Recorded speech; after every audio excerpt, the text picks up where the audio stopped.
intervenção ilícita nas comunicações dos procuradores. E isso tem, sem dúvida nenhuma, criado, vamos dizer, toda uma discussão se realmente a prova da troca de mensagens entre os procuradores, que é o cerne da Vaza Jato, se essas mensagens elas podem ser utilizadas como prova ou são simplesmente objeto de um crime e, com isso, provas ilícitas não utilizáveis. Bom, ficou muito claro, isso é consensual, que essas provas podem ser usadas para o efeito de defesa, né? Isso porque prova ilícita, mesmo assim sendo, mesmo tendo sido, portanto, obtido por meios escusos, né, para efeito de defesa ela pode ser utilizada. E, sem dúvida nenhuma, o acesso que o ministro Lewandowski acabou dando ao doutor Zanin a essas mensagens se escora exatamente nessa conclusão de que essas mensagens são uma prova essencial para a defesa do presidente Lula. Mas aí a grande discussão que se tem é o seguinte: tá bom, servem para o presidente Lula e essas provas desenham claramente uma conspiração entre procuradores e o juiz, né, para perseguir o presidente Lula e tirá-lo das eleições. Aqui nós temos não só crime de prevaricação, mas a gente tem várias fraudes processuais, tem abuso de autoridade, né? E aí essas provas mostram isso em todas as cores. O que ficou, então, no debate é isso. Mas pode-se utilizá-las para responsabilizar esses procuradores e esse juiz pelo que essas mensagens revelam? Majoritariamente, nós temos visto uma posição de que não dá para responsabilizar por essas mensagens. Elas foram obtidas através de um hacker que ingressou de forma ilícita na conta do Telegram do Dallagnol, né? E de lá ele extraiu, portanto, todas essas mensagens. Essa invasão é criminosa, ele está respondendo por conta disso, ele esteve preso durante muito tempo e agora ele está sob medidas alternativas do 319 do Código de Processo Penal. Então ninguém tem dúvida, sim, que Delgatti, a toda evidência, praticou um crime porque invadiu, sem autorização, a conta de alguém. Agora, tem alguns aspectos que têm que ser levados em consideração também. Nós sabemos que essa proteção da esfera privada, de que, vamos dizer, a criminalização desse acesso é a parte dessa tutela da esfera privada, ela serve, sobretudo, para garantir ao indivíduo, né, um escudo, uma proteção contra a supremacia estatal, né? Claro, ninguém gosta também de ter suas contas invadidas por outro particular, mormente porque ali muitas vezes trafegam conversas íntimas. Mas o que está em jogo aqui é o seguinte: nós temos aqui conversas feitas numa conta, Telegram, uma conta que você pode dizer apropriável, pessoal de cada um dos procuradores, mas instalada dentro de um celular funcional. Um celular que se destina à comunicação processual funcional, né? E saber se essas conversas podem ser protegidas como esfera privada ou como intimidade. No fundo, é isso que se coloca. Eu faço uma distinção. Mesmo que essas conversas elas tenham um caráter, vamos dizer, oficioso e com isso, sendo atos da administração lato sensu, elas se revestem necessariamente da publicidade. O acesso feito a elas pelo Delgatti continua sendo ilícito. O que não se pode dizer é que essas mensagens são provas ilícitas. Por quê? Porque elas deveriam ser acessíveis pela própria administração.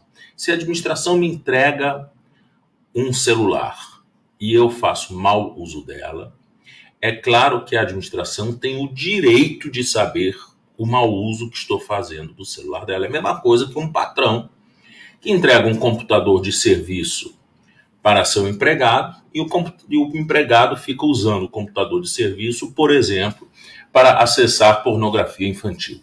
Não é isso? O empregador tem o direito de acessar essa comunicação interna, esse tráfego de dados interno na sua empresa, dos seus empregados. Isso aqui não tem dúvida nenhuma, até porque, como o IP é dele, isso poderá levar à sua responsabilização. Da mesma forma, também a administração pública. Se alguém está fazendo uso de um aparelho oficioso, ou funcional, um aparelho funcional, para praticar crimes, é claro que a administração diria que, no caso de procuradores, a corregedoria deveria ter acesso. E esse acesso não seria ilícito. O acesso pelo Delgatti é ilícito, mas o acesso, se fosse feito pela corregedoria, não seria ilícito. E isso significa que, portanto, essas mensagens elas não se revestem da privacidade que proíba a sua utilização para efeitos de responsabilização administrativa funcional e também penal. Até porque, vamos supor que no final você chega à conclusão que Moro era suspeito, deixou de se dar por suspeito, portanto, com isso, praticou um ilícito administrativo, portanto, disciplinar, e, portanto, isso seja constatado numa sentença, numa decisão judicial. Sim, ele era suspeito e não se deu por suspeito. Portanto, aqui nós temos um claro caso de infração disciplinar. E eu posso mais dizer que essa suspeição era de tamanha que causou até vamos dizer, uma comoção social pelo uso político da jurisdição, o que é uma falta gravíssima. Abstraindo as mensagens, ninguém poderia fazer nada com Moro depois de uma conclusão dessa pelo judiciário. Aí diriam, sim, mas para chegar a essa conclusão, o judiciário teve que acessar aquelas mensagens. E eu digo, o acesso dessas mensagens pelo judiciário é lícito. É lícita, porque de qualquer forma ela poderia ter acessado. E não era por nada, não, mas a suspeição do Moro estava a toda evidência. Todo mundo sabia da forma que ele estava atuando, era uma forma politiqueira. Só os que não queriam ver é que não viam. Mas era fácil de qualquer um ver. Né? Portanto, o judiciário tendo acesso a essas mensagens, sim, eu entendo que o judiciário o judiciário pode, provocado pelo Ministério Público, pode sim responsabilizar, porque não há que se falar em tutela da esfera privada nesse caso.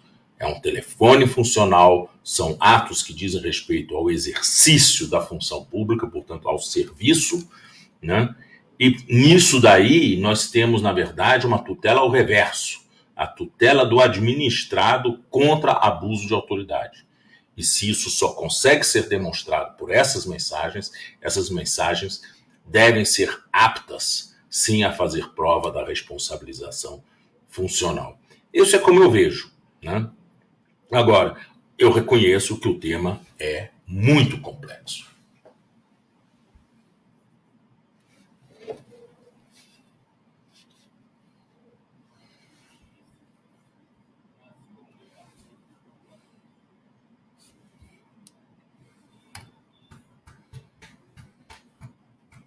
Márcio, as imagens, por favor. Acho que houve algum congelamento no nosso sistema que manteve o Dr. Eugênio Aragão na tela.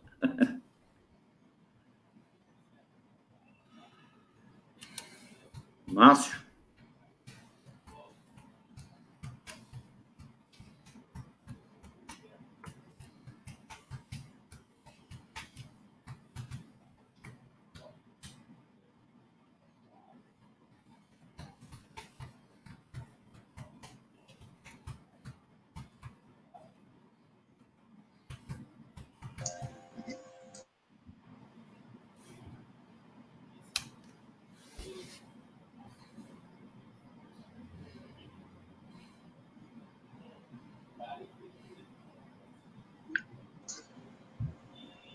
Quero cumprimentar o doutor Anderson Lopes, o doutor Eugênio Aragão e todos que estão participando aqui da nossa transmissão.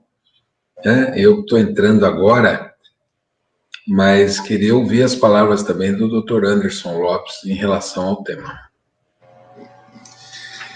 Obrigado, Paulo. Boa tarde, meu caro. Cumprimento também todos que nos acompanham, todas que nos acompanham. Eu, em linha de princípio, tendo a concordar com as premissas, com a perfeita fala do Eugênio, né, que introduziu o tema. Concordo que realmente o regime jurídico, né, que é aplicável a todo e qualquer servidor público é totalmente diferente daquele que a gente se aplica, né, ao cidadão particular em geral. Então, não há que se falar nesse direito à privacidade de que goza o cidadão comum e também o servidor público, mas em razão da disciplina que vem lá no artigo 37 da Constituição, os deveres de legalidade, a publicidade, que regem, né, todo esse regime jurídico da atividade pública, faz com que o tratamento dessa questão seja um pouquinho diferente. Então, eu concordo com essas premissas, só não concordo, e isso talvez em razão da minha formação de advogado atuante na área criminal, com a consequência. Eu tendo a acreditar que não existe possibilidade de se utilizar, né, essas mensagens para poder investigar, para poder processar e, eventualmente, aplicar punição no âmbito administrativo, criminal, civil, contra os procuradores. Mas eu não acho que seja impossível a responsabilização deles e também, eventualmente, do ex-juiz Sérgio Moro pelas diversas condutas irregulares que emergem, né, do conteúdo de todas essas mensagens. Gostaria, de início, fazer só dois breves apontamentos em relação à utilização dessas mensagens, na hipótese que me parece que é um consenso, né, na doutrina brasileira, na jurisprudência, em favor do réu. Eu entendo que essas mensagens elas podem ser utilizadas não apenas para demonstrar, como vem sendo feito, né, pela defesa do ex-presidente Lula, a inocência, para demonstrar a violação substancial do devido processo legal nos processos que foram instaurados contra ele, mas também, por exemplo, em uma eventual ação indenizatória que ele pode mover contra o Estado por conta de tudo isso que está sendo revelado, né? É bom a gente lembrar que ele passou nada menos do que 580 dias preso indevidamente, preso por conta de processos conduzidos por um juiz manifestamente incompetente, não só incompetente, mas também parcial. Então, entendo que também é possível que se utilize esse material para subsidiar uma eventual ação do réu, né, no caso do ex-presidente Lula, réu nesses processos, contra o Estado, por conta dessas violações, sem que isso esbarre na proibição constitucional da prova ilícita, né, de utilização da prova ilícita, porque como existe aí uma posição majoritária, essa proibição é de se utilize essas provas contra aqueles que tiveram aí, né, no caso, os seus celulares interceptados. Pois bem, uma outra situação também que eu gostaria de pontuar, que eu entendo, em que é possível a utilização desse material sem esbarrar na proibição constitucional, é eventuais investigações, apurações, que envolvam empresas, por exemplo, pessoas jurídicas, né? A garantia da proibição da prova ilícita, ela é de ordem individual, a natureza jurídica dela é de garantia individual. Então, não vejo também problema que, por exemplo, o TCU, eventualmente, em investigações, apure irregularidades que possam ter ocorrido em celebrações de acordos de leniência com as empresas envolvidas na Operação Lava Jato. Pois bem, fora esses dois apontamentos que eu entendo que, por vezes, não estão sendo abordados em muitos dos artigos, manifestações a respeito desse tema, em relação especificamente aos procuradores da República, como mencionei de início, vejo que o obstáculo da proibição constitucional ele é intransponível, né?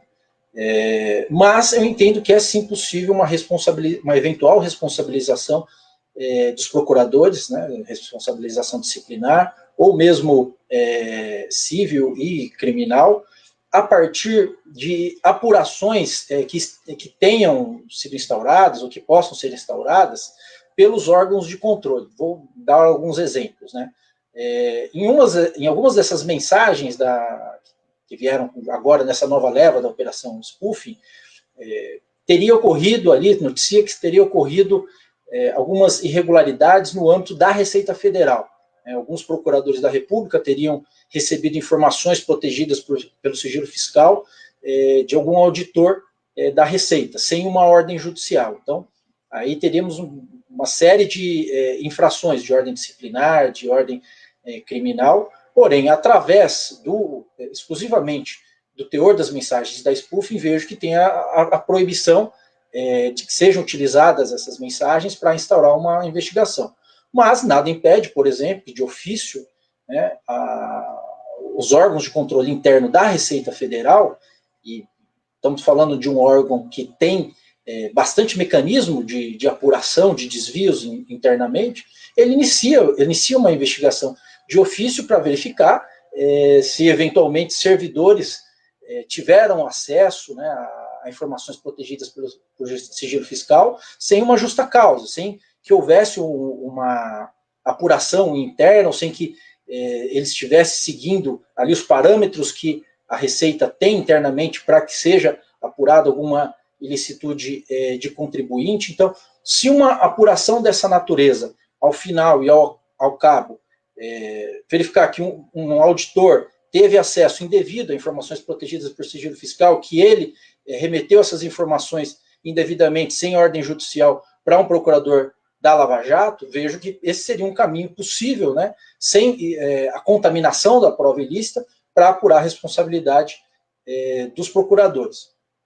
Uma outra situação também que me veio em mente esses dias, refletindo, né, para essa conversa, é aquela questão, a própria reclamação que a defesa do ex-presidente Lula ajuizou no Supremo Tribunal Federal. Na sua origem, ela não dizia respeito ao acesso a esse material da Operação Spoofing, né? A reclamação ela foi ajuizada para que a defesa tivesse acesso à íntegra do acordo de leniência celebrado pela Odebrecht, que é um fato que até hoje não foi devidamente explicado, por que os elementos, a própria íntegra do acordo e os elementos que circundaram as negociações que resultaram nesse acordo de leniência são sistematicamente sonegados na 13ª Vara de Curitiba, as defesas que pleiteiam, né, esse material. Vejam que essa semana a defesa do ex-presidente peticionou ao ministro Ricardo Lewandowski, mencionando que alguns documentos que sempre permaneceram inacessíveis às defesas na 13ª Vara de Curitiba parecem consubstanciar cooperação jurídica informal fora dos canais oficiais pelos procuradores da República com os Estados Unidos. Então, vejam, o acesso a esses documentos, que foi autorizado, salvo engano, ontem ou hoje pelo ministro Lewandowski, ele está ocorrendo totalmente à margem da questão da prova ilícita, porque a notícia a respeito desses supostos acordos informais de cooperação com os Estados Unidos foram comunicados pelo próprio atual juiz da 13ª Vara ao STF. Ele comunicou que tem esse material, né, que diz respeito a tratativas diretas do Ministério Público com autoridades estrangeiras, e isso não teve nenhuma relação com o material da operação spoofing, né, com essas mensagens que foram obtidas pelo hacker. Então, tenho a impressão de que a partir também dessa notícia é possível, por exemplo, instaurar uma investigação para apurar a conduta dos procuradores, eventuais infrações disciplinares, sem a necessidade de utilização das conversas que foram hackeadas. Então, tenho a impressão de que é possível, sim, essa responsabilização, mas é um caminho muito mais difícil, um caminho mais árduo, buscar elementos que, sem a utilização das conversas hackeadas, mas tenho a impressão de que isso, dentro do nosso panorama constitucional, é o caminho mais seguro e mais correto. Eu tenho muita dificuldade de, por mais que isso me doa, né, tenho muita dificuldade de aceitar que seja possível a responsabilização dos procuradores com a utilização do material hackeado, né. Não sei se já deu meus 12, 15 minutos, que eu não contei aí de início, Paulo. Olha, se você quiser concluir, pode concluir o seu raciocínio. Perfeito. Eu acho que também seria interessante fazer aqui, eu trouxe algumas provocações, na realidade, né? Trouxe aqui 2 ou 3 provocações que eu acho que precisam ser feitas, né? Essa terra plana no qual a gente vive, ela não dá voltas, ela capota, né? E quando eu tive pesquisando material para esse nosso bate-papo de hoje, me veio à memória, né, que no passado recente, esses procuradores ofereceram à sociedade brasileira, apresentado no Congresso Nacional, aquele famoso pacote das 10 medidas que eles chamavam contra a corrupção, mas eu acho que o mais adequado é contra a Constituição, né? Porque daquilo ali, tudo, acho que pouquíssima coisa ali poderia ser salva em virtude de flagrantes inconstitucionalidades, né? E dentre aquelas diversas medidas, né, aquelas propostas que o Dallagnol e sua turma apresentaram ao Congresso Nacional, que seriam importantes, né, de se realizar essas alterações na legislação, uma delas dizia respeito justamente a uma mudança no regime jurídico que hoje existe, né, na legislação ordinária, no Código de Processo Penal, a respeito da prova ilícita. E uma das hipóteses em que eles defendiam que a prova ilícita seria admissível seria justamente caso os agentes estatais, polícia, Ministério Público, obtivessem uma prova de natureza ilícita, eles chamavam de boa-fé, né? Eu acho que essa situação da spoofing, caso tivesse sido aprovada, né, esse pacote das 10 medidas propostas pelo pessoal da Lava Jato à época, a gente não estaria discutindo se é ou não possível agora a responsabilização dos procuradores com base nessas provas, né? Então, eu acredito que toda noite o Dallagnol e a turma dele devem ajoelhar e agradecer, né, que essa medida que eles estavam propondo não foi adiante, que o Congresso barrou isso e que um amplo setor da sociedade também as rejeitou. Um outro exemplo dessas mesmas 10 medidas, que eu fui lá buscar nas propostas, e eu trago aqui a lembrança de todos que nos acompanham, dizia respeito à disciplina do habeas corpus. Eles propunham, à época, que a disciplina do habeas corpus no Código de Processo Penal fosse modificada para, por exemplo, está lá nas propostas, né, a redação que eles queriam que vingasse para o artigo 647, inciso 5 do Código de Processo Penal, impedir que eventual nulidade ou irregularidades no âmbito de uma investigação de natureza criminal ou de um processo criminal fossem discutidas através do habeas corpus. Eles propunham que não fosse possível trancar uma investigação ou um processo de natureza criminal através do habeas corpus, que é algo que hoje é admitido com tranquilidade pela jurisprudência em situações de atipicidade, prescrição, quando há um constrangimento ilegal evidenciado. Pois bem, por que eu trouxe isso à memória? Pelo seguinte, algumas semanas atrás, mais precisamente no fim de fevereiro, um dos procuradores da Lava Jato, Diogo Castor de Matos, impetrou um habeas corpus no STF, buscando justamente o trancamento de uma investigação que foi instaurada no STJ e que ele entende que ela é abusiva, que não tem justa causa para essa investigação ter sido instaurada e estar tramitando. É um outro exemplo, né, que demonstra que se as medidas que eles tanto defendiam estivessem em vigor, eles seriam fatalmente os principais prejudicados, né? Também a sociedade, mas eles talvez nunca imaginassem que precisassem também dessas garantias constitucionais e desses direitos previstos na legislação processual, na legislação penal, que eles tanto atacavam, né? E, por fim, uma última provocação, que também não posso deixar de fazer, diz respeito ao ex-juiz Sérgio Moro, né?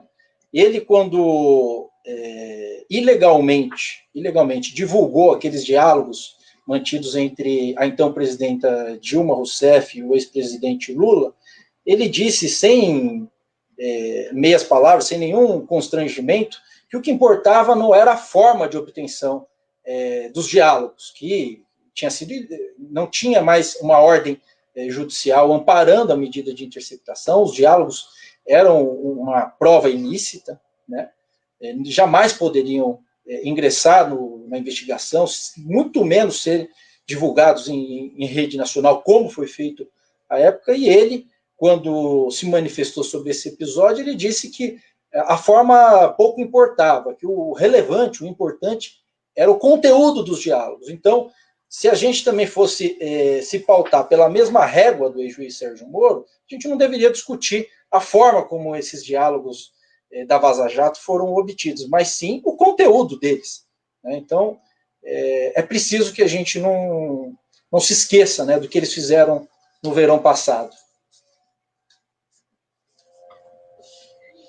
Eu queria fazer uma provocação e, assim, cumprimentar o nosso ministro Eugênio Aragão, nosso mestre advogado Anderson. Eu queria fazer uma pergunta para vocês. Essas conversas, e o próprio Eugênio disse, não tinham qualquer conteúdo particular. Eram de conversas relacionadas a processos que tramitavam na 13ª Vara e não tinha alguma, digamos assim, nenhuma conotação também de documentos que estivessem sob segredo público. E esse blogueiro, Walter Delgatti, de Araraquara, esse chamado hacker, ele trouxe ao conhecimento público um grande manancial de provas do que seria, segundo o Gilmar Mendes, o maior escândalo de corrupção da justiça brasileira. O maior escândalo de corrupção da justiça brasileira. Né? Conluio entre procuradores e juízes, conluio entre juízes e desembargadores, conluio entre órgãos de comunicação e procuradores, e também uma série de práticas ilegais, convênios clandestinos que foram feitos com os Estados Unidos, com o FBI, com a Suíça. A pergunta que eu faço é: ambos, vocês dois, disseram dos efeitos jurídicos. Eu queria perguntar dos efeitos jurídicos para o blog, para o hacker. né, ele trouxe a público um manancial de informações da prática de crimes, do maior escândalo judicial da história do Brasil.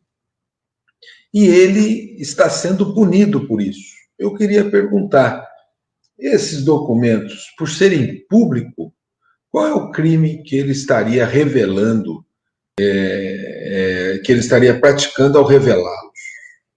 Isso que eu quero perguntar. Porque o dispositivo que foi, digamos assim, violado para trazer essas informações a público é um dispositivo público. O telefone que eles se utilizavam eram telefones públicos. As conversas eram sobre processos, né? E hoje ele está sendo duramente punido. E aqui eu estou falando com um ex-procurador da República, aposentado, e um advogado criminalista, né? Esse cidadão,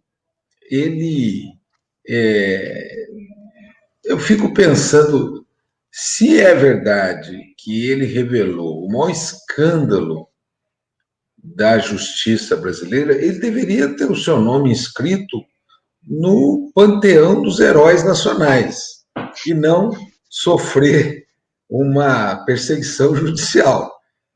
E eu queria saber de vocês sobre isso, né? Porque alguém teria que revelar. Isso foi ele que revelou, não fez nenhum uso privado, não tentou vender essas informações, até onde eu saiba, não tentou obter vantagens a partir dessas informações, e as entregou para um órgão de comunicação.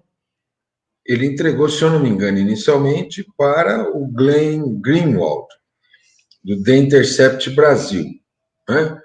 E depois ele foi preso, né? Descobriram a fonte e mandaram prendê-lo. E o que eu acho, queria ir adiante, eu acho que nós não temos ainda o conjunto das informações, nós não conhecemos o inteiro teor desse manancial. Eu tenho tido informações que o Moro, inclusive, usou o seu cargo de ministro para obter informações no COAF, passá-las para os procuradores de Curitiba, para que eles passassem à Receita Federal para perseguir adversários políticos, inclusive aliados políticos. Eu soube, inclusive, de aliados políticos dele, Sérgio Moro, aliado, não sei se ele tem aliados, se ele tem amigos, ele me parece um sujeito da pá virada, né? Um sujeito doentio.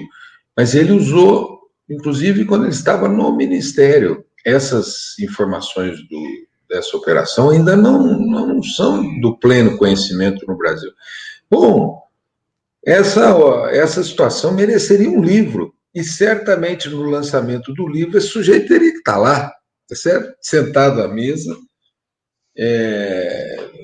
debatendo com aquele conjunto de advogados criminalistas, procuradores, jornalistas e cidadãos que gostariam de discutir esse que é o maior escândalo da justiça brasileira. Eu quero tensionar, eu quero aqui problematizar. Como vocês dois são dois gênios do direito, eu fico pensando, o futuro desse rapaz não pode ter um outro lugar na história do Brasil, dado o que ele fez a favor da justiça brasileira, porque só conhecendo essa operação você pode corrigir os trâmites judiciais, as relações entre acusação, juiz, defesa. Eu acho que deveria ter uma matéria, Aragão, uma matéria no curso de Direito sobre a estrutura de justiça e a corrupção dentro da estrutura de justiça. Parece que você entra como estudante, você passa o curso inteiro tendo a ideia de uma estrutura ideal, do bem, que funciona com todas as garantias. E essa situação de Curitiba mostrou como se pode fazer da justiça, como se pode cometer os maiores pecados entre aqueles que querem praticar justiça. Isso, para mim, tem uma similaridade com religiosos pedófilos. A pessoa que vai para a carreira religiosa, para a vida religiosa, com uma pessoa que tem vocação para a vida religiosa e vira pedófilo, né? E aqui, juízes que foram para a carreira de juiz, você virou procurador, Aragão, porque você tinha um ideal de justiça, né?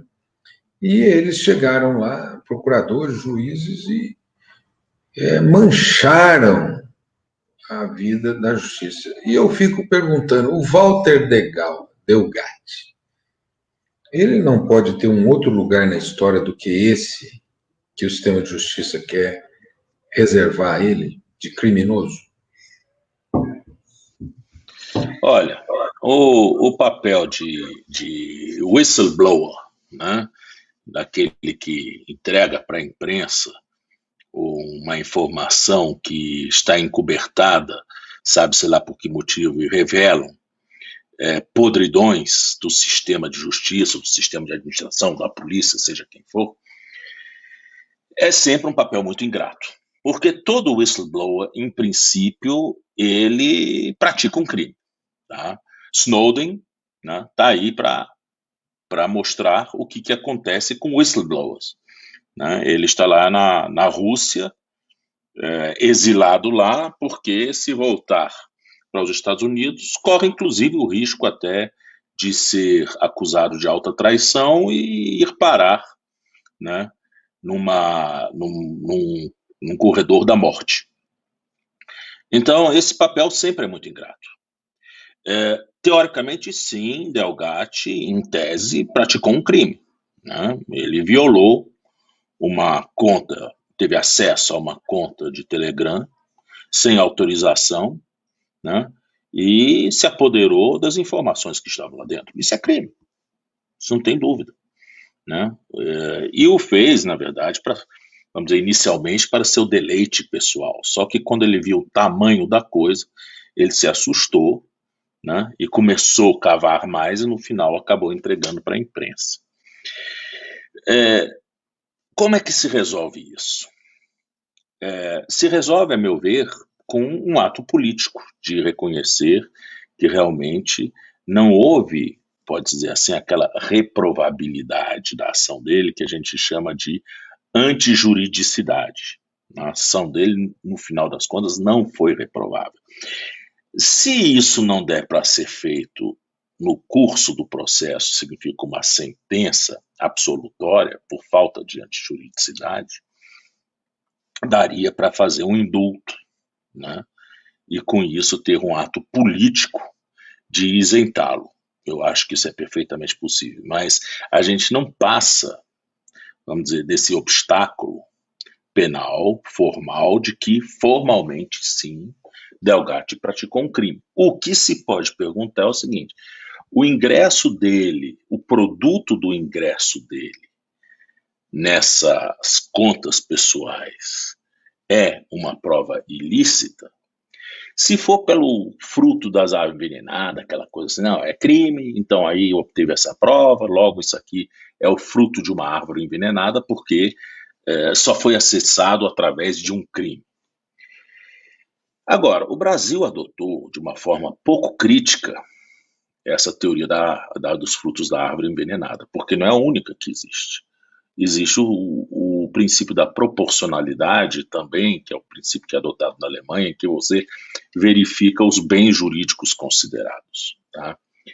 Não estou dizendo que um é melhor do que o outro, isso aí são dois sistemas diferentes de você avaliar provas obtidas por meios ilícitos.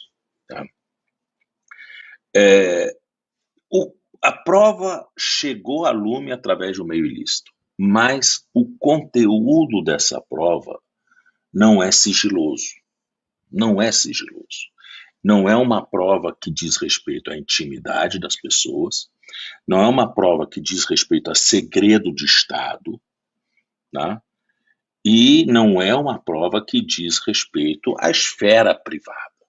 Então, não tem nenhuma das características que impeça sua utilização.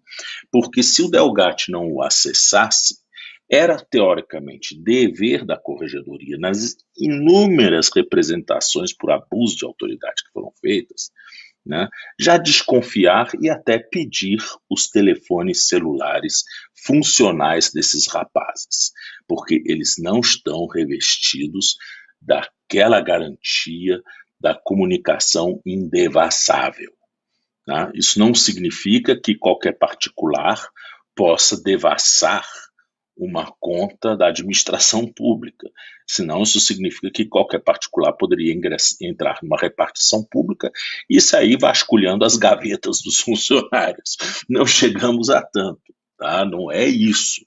Existe sim, por parte dos funcionários, uma responsabilidade dos bens públicos que estão à sua disposição, e a administração tem o direito de fiscalizar. Isso não significa que o particular pode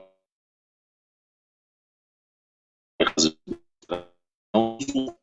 essa fiscalização. Tá? Então a gente tem que distinguir isso claramente. Mas o fato é que o conteúdo dessas mensagens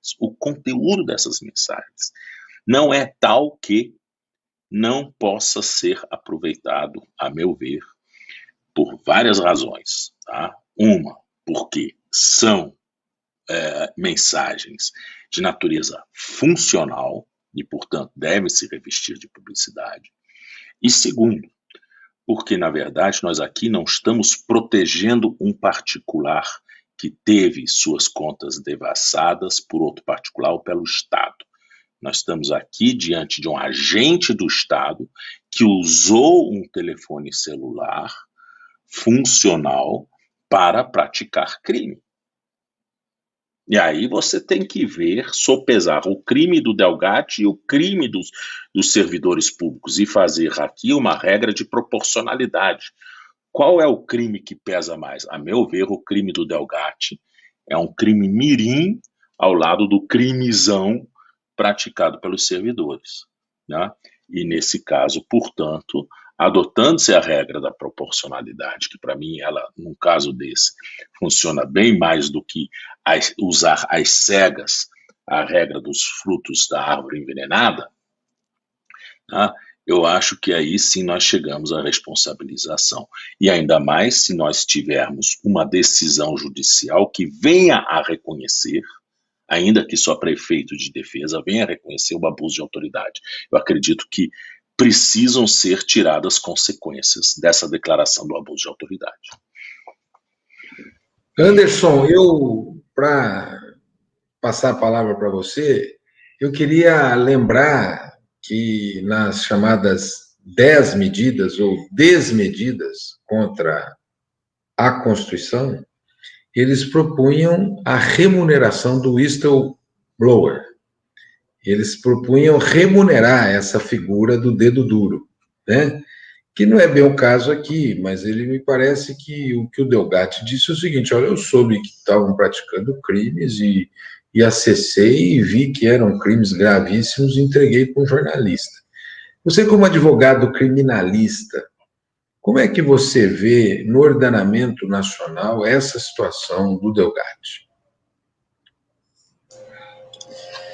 Bom, Paulo, eu acredito que o ideal era que quando surgiu o escândalo da Vaza Jato, o Intercept, lá em 2019, de imediato a Corregedoria do Ministério Público deveria ter atuado para fazer isso que o Eugênio bem mencionou, né? Deveria ter solicitado a devolução de todos esses aparelhos funcionais para poder esclarecer, ou pelo menos preservar o conteúdo, né, dos dispositivos eletrônicos, até que a questão fosse ali esclarecida. Eu reconheço que existe sim uma argumentação, como o Eugênio bem colocou, a partir do critério da proporcionalidade, para admitir a utilização desse tipo de prova ilícita. Eu, assim, só a título de curiosidade, nos Estados Unidos tem um precedente nesse sentido, envolvendo aquele caso do Panama Papers, né? Algumas pessoas foram, não sei se ainda estão sendo processadas com base naquele material, que foi um material obtido a partir também de uma ação de hacker, né? E foi publicado no mundo inteiro, né? Deram ampla publicidade. E na Inglaterra também tem um precedente a partir do escândalo do Wikileaks, em que a Suprema Corte admitiu a utilização da prova ilícita. Em ambos os casos ali, grosso modo, disse que esse material ele se tornou de domínio público, né, quando ele foi divulgado e aí aos 4 cantos no mundo. Pois bem, especificamente em relação à sua pergunta, o problema do Walter Delgatti, eu vejo da seguinte maneira.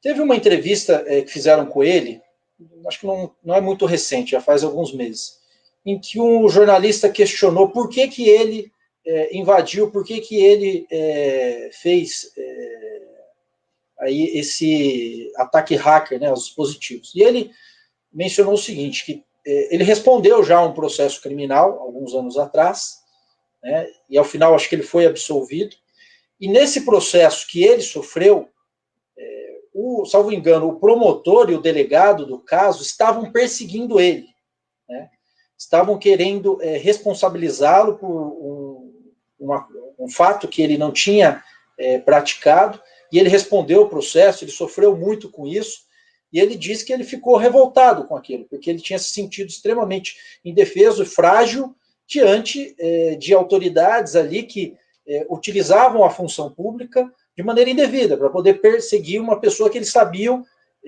que era inocente.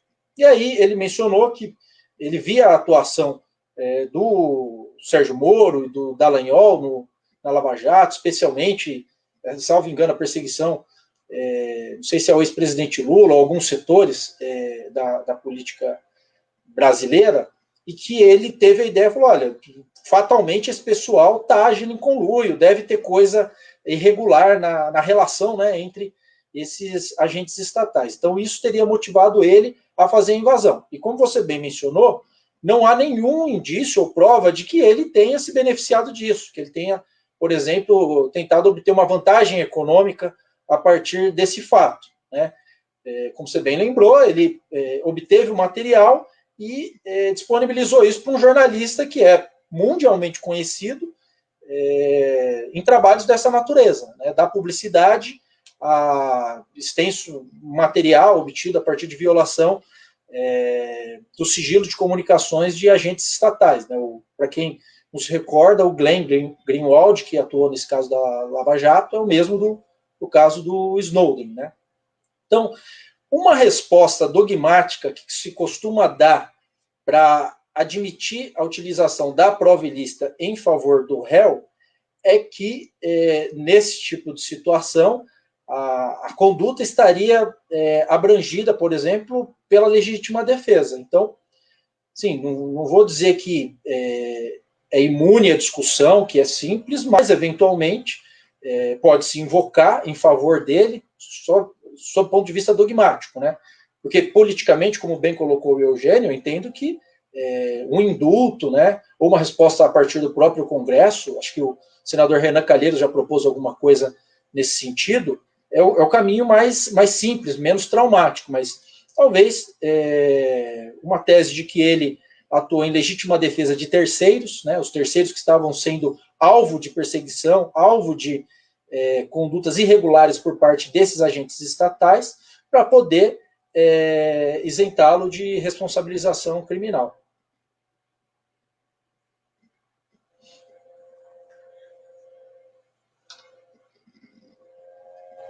Eu estou avisado que nós estamos indo para o encerramento.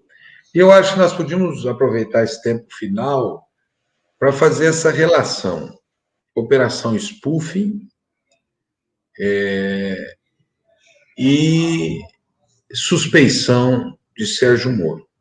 eu gostaria de, então, pedir que tanto o Eugênio quanto o Anderson pudessem falar sobre esse ponto de vista.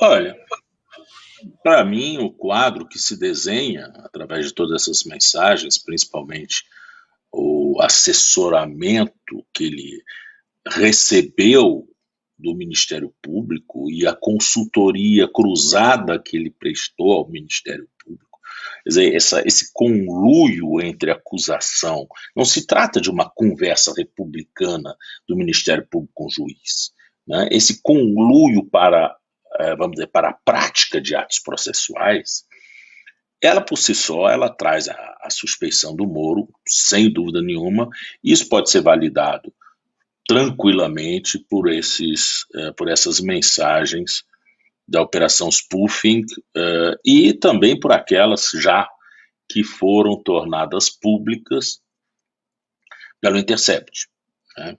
Então isso é uma situação relativamente confortável, né?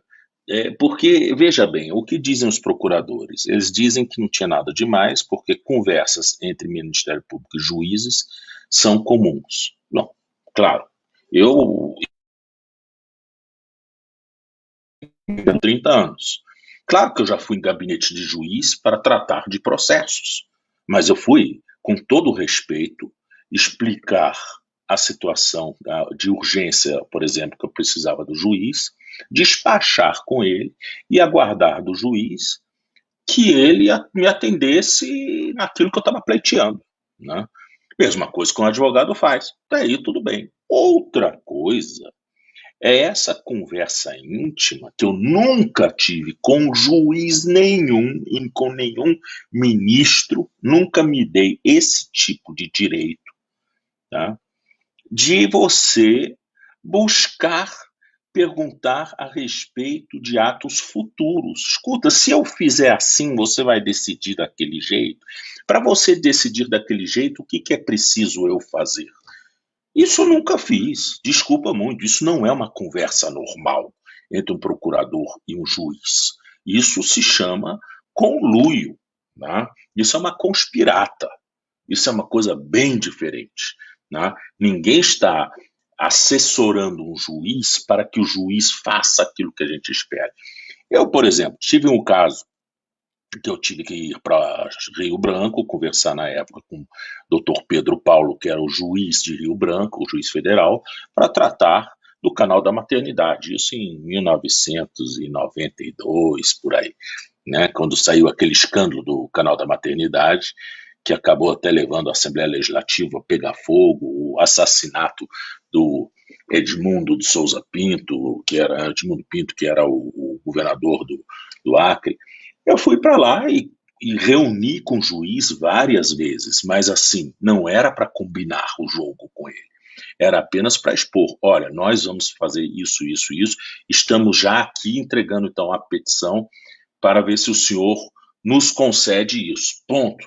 Mas não ia lá trocar figurinha com Pedro Paulo. Tanto assim é que a gente teve a liminar, né, para suspender todas as obras, né, e o contrato da Odebrecht. Depois, o juiz atendeu ao Odebrecht e desfez aquilo que ele tinha feito comigo. Eu tive que recorrer ao Tribunal Regional Federal da Primeira Região e obtive o provimento judicial no Tribunal Regional Federal da Primeira Região, suspendendo as obras de novo, todas de novo. Então, isso mostra que é uma relação normal em que existe, às vezes você ganha, às vezes você perde. Mas ali não, ali só é uma relação ganhar-ganhar, né? O Ministério Público não tinha chance de perder uma, porque o juiz estava do lado deles. Esse é o fato, isso que as mensagens mostram. Tanto que antecipavam estratégias para o juiz antecipava suas decisões para eles. Isso é uma pouca vergonha. E isso nos indica o quê? Que urgentemente se faz necessário uma reforma que tire essa proximidade do Ministério Público da magistratura. Né? Isso, para mim, é fundamental. Tira o Ministério Público do lado do presidente da sessão nos tribunais. Tira o Ministério Público do lado do juiz. Bota ele para despachar que nem advogado e sustentar na tribuna que nem advogado, tá? Não lhe dê esse tipo de intimidade. Não é porque o Ministério Público é pago pelos mesmos cofres que o juiz, é que eles são irmãos siameses, né? Essa coisa de Ministério Público poder participar de lanchinho nos tribunais com os ministros ou com os desembargadores, enquanto os advogados ficam do lado de fora, isso é uma pouca vergonha. Até porque hoje o Ministério Público está longe de se portar como custos legis, só tem se portado como parte. Então queremos, no mínimo, que o princípio da paridade de armas seja minimamente observado, já que ele tem muito mais força do que nós. Ali não eram irmãos siameses, mas uma quadrilha, né? Anderson, como você vê essa relação da Operação Spoofing, a contribuição que ela dá para a anulação do presidente Lula sob o ponto de vista da suspeição? Bom, Paulo, eu acredito que a Operação Spoofing e o que tem sido divulgado nos últimos meses, né, através da defesa do ex-presidente Lula, é apenas a cereja do bolo. Eu diria que o que era de conhecimento público antes da própria Vaza Jato já era suficiente para o reconhecimento da parcialidade do Moro, né? Onde já se viu um juiz emitir nota a respeito de manifestações que estavam ocorrendo no país, ele divulgar aquelas conversas gravadas de maneira ilegal entre a então presidente da República e o ex-mandatário da nação, demonstra, só esse fato, só esse evento, já era suficiente por si só para demonstrar que ele tinha, né, um apreço, ele tinha uma relação com esse caso que não era normal, né, que fugia completamente daquilo que nós vivenciamos no dia a dia do judiciário. Então, o que veio através da Vaza Jato e mais recentemente com a Spoofing, na realidade foi a abertura das cortinas para ver os bastidores, né? E os bastidores revelaram um quadro ainda mais grave do que aquilo que a gente já tinha visto, que já era suficiente. Então, eu acredito que se disso decorrer um aprendizado institucional, né, para o Ministério Público, para a magistratura, uma discussão séria, por exemplo, no Congresso, como o Eugênio agora mencionou, a respeito dessa relação, precisa de talvez repensar o desenho dessas instituições em alguns aspectos. Eu acho que se resultar nisso, a gente vai ter um ganho, né, em termos de experiência democrática. Agora, se continuar tudo do jeito que estava antes, com certeza no futuro isso vai se repetir em alguma outra situação. E no processo de anulação das condenações do presidente Lula, você vê outro caminho que não seja o de anular com a totalidade dos votos diante dessas notícias trazidas pela Operação Spoofing, Anderson? Olha, eu vejo que tem muito ruído nessa discussão, né, proposital. Os defensores da Lava Jato tentam misturar a situação desse presidente Lula com a de outros réus condenados ou investigados da Lava Jato. Não é a mesma situação, né? O quadro da atuação do Sérgio Moro em relação ao ex-presidente Lula não se repete em relação a outros réus, não se repetia, né, em relação a outros réus, em relação a outros investigados. Quanto ao desfecho disso tudo, eu acredito o seguinte, que a questão da incompetência, ela é correta, a decisão? Sem sombra de dúvidas, né? Só foi reconhecido algo que as defesas, não apenas do ex-presidente Lula, mas de outros réus, protestavam há anos, né? Agora, ela ser julgada pelo plenário causa um prejuízo para o debate da suspeição? Eu acredito que não, porque a suspeição é muito mais ampla. Então, deve-se concluir o julgamento do HC da suspeição e, nele, os efeitos vão ser a anulação de tudo, não apenas dos atos decisórios, mas também dos atos instrutórios, né? E aí, fatalmente, não vai sobrar nada, porque anula-se busca e apreensão, interceptação telefônica, todas as decisões da fase pré-processual, né, que a gente chama. Muito obrigado, ministro Eugênio Aragão, muito obrigado, doutor Anderson Lopes.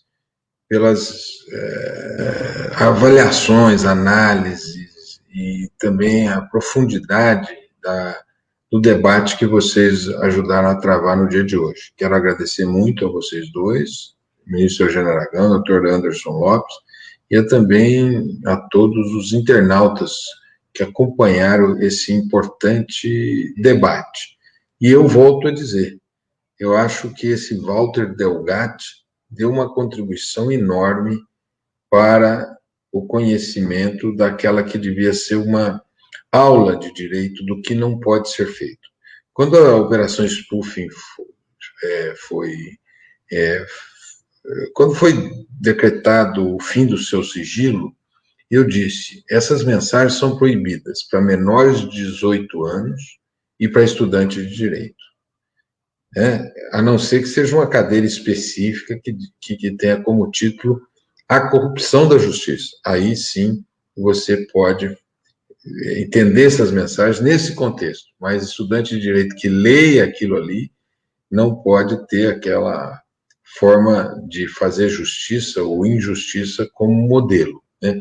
E quando o Anderson disse que abriu-se a cortina para ver como estavam os bastidores, o que parece que encontraram diretamente uma estação de tratamento de esgoto, né? Foi isso que aconteceu nesta operação spoofing. Mas eu quero agradecê-los, doutor Eugênio Aragão, doutor Anderson Lopes, e a todos que participaram dessa transmissão aqui, desse debate importante que foi promovido por inúmeras instituições que pretendem debater uma reforma do Poder Judiciário brasileiro.